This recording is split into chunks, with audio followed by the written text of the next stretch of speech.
To many, the president is the very symbol of institutional power in America. They have unlimited power to pass whatever policy they want as long as they put in the work. Brendan Nyhan, a Dartmouth political scientist, coined the term the Green Lantern theory of the presidency to describe this overestimation of presidential power. The theory is defined as, quote, the belief that the president can achieve any political or policy objective if only he tries hard enough or uses the right tactics. He also describes two variants of the theory, the Reagan version and the Lyndon B. Johnson version. The Reagan perspective emphasizes the impact good communication can have on the public's perception of their leader, while the LBJ version emphasizes winning over Congress to successfully push a legislative agenda. According to Nyhan, this perpetuates an image of the president as the Green Lantern, a superhero known for his ring that yields unlimited power but can only be limited by the user's own willpower. In regards to the president, this would mean that they have all the strength in the world, but when they don't get a campaign promise or policy objective through, it's because they don't have the determination to do it. Take President Biden's American Rescue Plan as an example. Many progressives criticized Biden for not getting minimum wage raised in the bill, arguing that he needed to strong-arm Democrats in Congress, like Joe Manchin and Kristen Sinema, who voted against it, to agree to increase it to $15 an hour.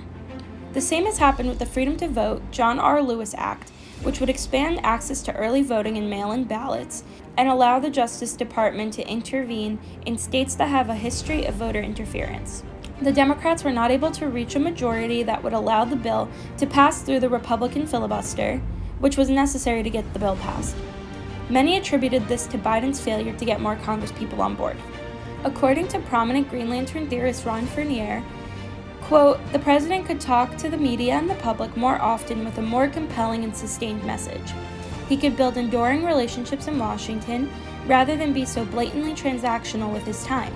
He could work harder and with more empathy on Capitol Hill to find a win-win opportunity with Republicans. But what makes this a naive approach to understanding the presidency, or the federal government at large?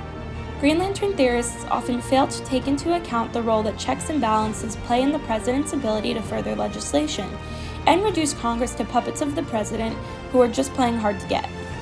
The government is designed to limit the powers of the president, and they just can't make things happen because they want them to happen.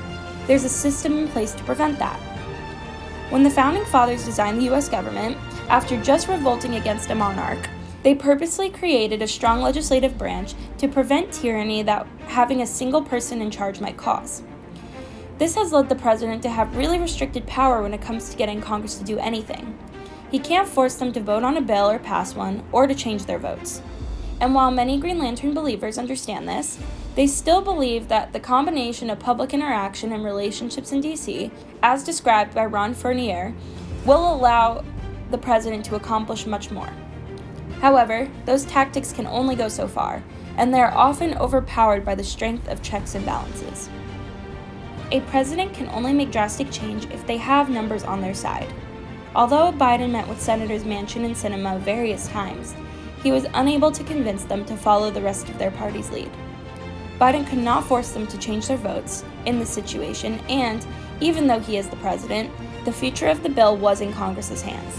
However, the effects of this mindset, that the president is a failure for not being able to get Congress on their side, can be very significant and are often heightened by the role media can play.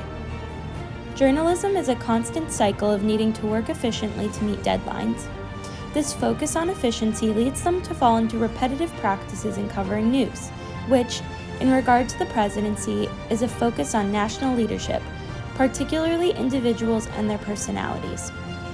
A heroic narrative of the president is often pushed, which means that news coverage often contributes to an inaccurate understanding of the president's strength and ability.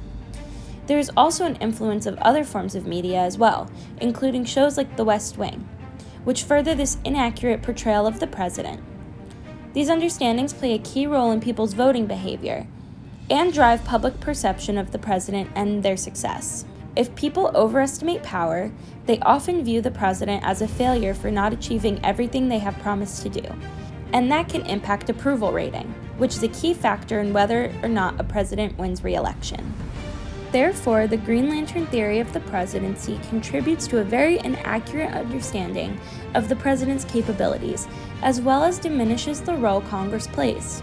According to Nayan, this is an issue of structural weakness, but strength in perception, which has a strong effect on how people view the president's success. Instead of focusing on the passing of laws and the limited role the president plays in it, we should focus on the implementation of these policies, a job the president can actually be held accountable for.